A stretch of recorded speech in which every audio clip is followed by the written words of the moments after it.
পাচ্ছি না, তার একটা দৃষ্টান্তমূলক দৃষ্টি দেখতে পাচ্ছি আমরা।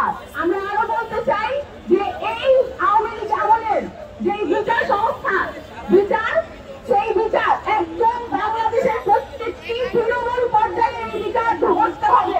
একদম তৃণমূলের নেতা নেত্রীদেরকেও ধরা থেকে শুরু করে একদম ইন্টারন্যাশনালি যেই সকল ফ্যাসিবাদ বিরোধী যারা দোষররা বসে আছে বিভিন্ন দেশে, তাদের সবাইকে নিয়ে এই বিচার ব্যবস্থা করতে হবে।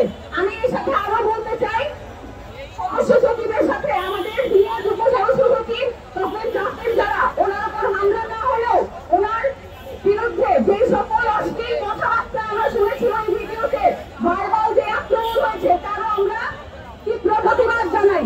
এবং আমরা জানাইতে চাই যে শুধুমাত্র ন্যায় জন্যই আপনারা যা ইচ্ছা তাই গালিগালাজ করতে পারবেন, এই স্বাধীনতা আপনাকে কোথাও দেশে এবং বিদেশে দেওয়া হয় নাই। আমরা আমাদের বর্তমান আজকে আক্তার হোসেনের উপরে যে আক্রমণ করা হয়েছে, স্বৈরাচারের যে বিদেশে রূপায়িত যে সন্ত্রাসী কর্মকাণ্ড করা হয়েছে, আমরা তার তীব্র প্রতিবাদ জানাচ্ছি। আমরা চাই এই চাকরিবাদী সরকারের তৃণমূল যতদিন পর্যন্ত এই বাংলাদেশে অরক্ষিত থাকবে ততদিন পর্যন্ত এই ফ্যাসিবাদী কার্যক্রম এই বাংলাদেশে চলতে থাকবে এবং বিদেশে থাকবে। আমরা চাই অন্তর্বর্তীকালীন সরকার এই ফ্যাসিবাদীর উপরে তাদের বিচার কার্যক্রম শুরু করুন এবং তাদেরকে শাস্তির আওতায় আনা হোক। আমাদের কাছে স্পষ্টভাবে মনে হচ্ছে এটা একটা পরিকল্পিত ঘটনা, সাজানো ঘটনা।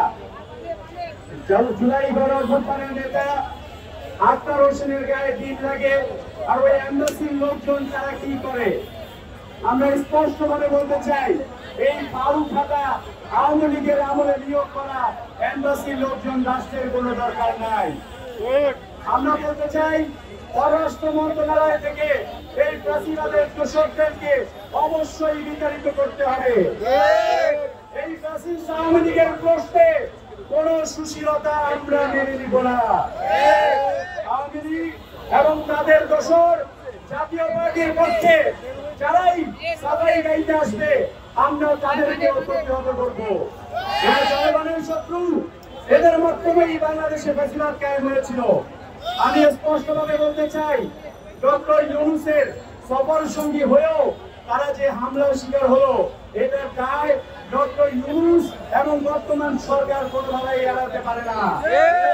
আমরা স্পষ্টভাবে হুঁশিয়ারি দিতে চাই, অনতি বিলম্বে পররাষ্ট্র মন্ত্রণালয় এবং বিভিন্ন দেশের এম্বাসি থেকে আওয়ামী লীগের আমলে নিয়োগ করা এইসব বদমাশদেরকে অবশ্যই বিতাড়িত করতে হবে।